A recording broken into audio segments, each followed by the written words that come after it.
Hey guys, welcome to my new mini blog. তো কেমন আছে সবাই? আশা করছি সবাই খুব ভালো রয়েছে আর আমরা দুজনে অনেক ভালো রয়েছি। গাইজ, আমি আর বোন যাব আজকে একটুখানি বাজারে, কারণ আমাদের কিছু কেনাকাটার দরকার রয়েছে, তাই আমি আর বোন গুটি গুটি পায়ে বেরিয়ে পড়েছি। তো দেখো, আমরা মেন রাস্তায় এসে তারপর আমরা টোটো ধরে নিয়েছি, আর টোটো করে যেতে যেতে আমাদের এই জাগ্রত মন্দির আগমেশ্বরীতলা, এই আগমেশ্বরীতলার এখানেই রথ হয়। তো সেই রথটা আগিয়ে এনে দাঁড় করানো আছে, তো সেটাও তোমরা দেখে নাও। আর এখানেই আমাদের রথের মেলা হয়। তারপর গল্প করতে করতে আমি আর বোন পৌঁছে যাই সেই মার্কেটে। এটা হচ্ছে শান্তিপুর স্টেশন মার্কেট। এখানে সমস্ত রকম যাবতীয় সব জিনিসই পাওয়া যায়।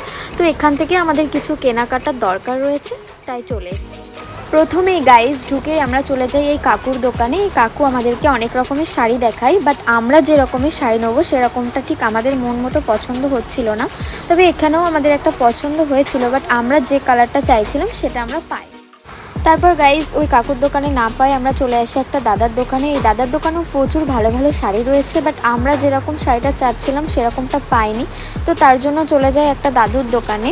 মানে সেই দোকানে গিয়েও আমরা খোঁজ করি ওই রকম শাড়ি আছে কি নেই, কিন্তু দাদু আমাদের একটার পর একটা শাড়ি দেখাতে থাকে। ওখানেও আমাদের অনেক শাড়ি পছন্দ হয়েছে, এমনকি ভালোও লেগেছে, বাট আমরা যে কালারটা চাইছিলাম সেই কালারটা পাইনি। তারপর ঘুরে আমরা ওই দাদাটার দোকানেই যাই, আর ওই লাল কালারের শাড়িটা বোনের খুব ভালো লেগেছিলো, তার জন্য বোন ওই শাড়িটা নিয়ে নেয়। চলো, তারপর ওখান থেকে বেরিয়ে আমরা চলে যাই একটা কাকিমার দোকানে। কাকিমার দোকানে যাই, ওখান থেকে আমি একটা কানের নিয়ে নিই আর বোন একটা লকেট নিয়ে নেয়। আর তারপরেই আমরা মার্কেট থেকে বেরিয়ে যাই, কারণ মার্কেটের মধ্যে প্রচণ্ড গরম ছিল, একটুও দাঁড়ানো যাচ্ছিল না। আর আমার পেয়েছিল প্রচণ্ড জল তেষ্টা, আর এদিকে দোকানপালা সব বন্ধ হয়ে গেছে, আর ঠান্ডা জলও কিছু দোকানে নেই। তার জন্য আমরা ওই পাশে চলে যাই, ওই পাশে গিয়ে একটু জল টল খাই আর রেস্ট নিই। তারপর বোন বলে, দেখ দিদি, এই জায়গাটার ভিউটা অনেক সুন্দর আসছে। আমি তার জন্য বলি, ঠিক আছে, তাহলে আমাকে দুটো ভিডিও বানিয়ে দাও। চলো, তারপর স্টেশনে এই জায়গাটা একটু বসে রেস্ট নিয়ে নিই আর কিছু রিলস টিলস বানিয়ে নিই। তারপর আমি বোনকে বলি, দেখতো বোন, এই ট্রেনটা আমাদের বাতনা স্টেশনে দাঁড়াবে কিনা। বোন বলে যে না দিদি, এখানে দাঁড়াবে না। তো তার জন্য আমরা আবার বাস স্ট্যান্ডে চলে আসি, আর বাস স্ট্যান্ডে সোজা বাসে উঠে পড়ি, আর বাসে করে সোজা বাড়ি চলে আসি।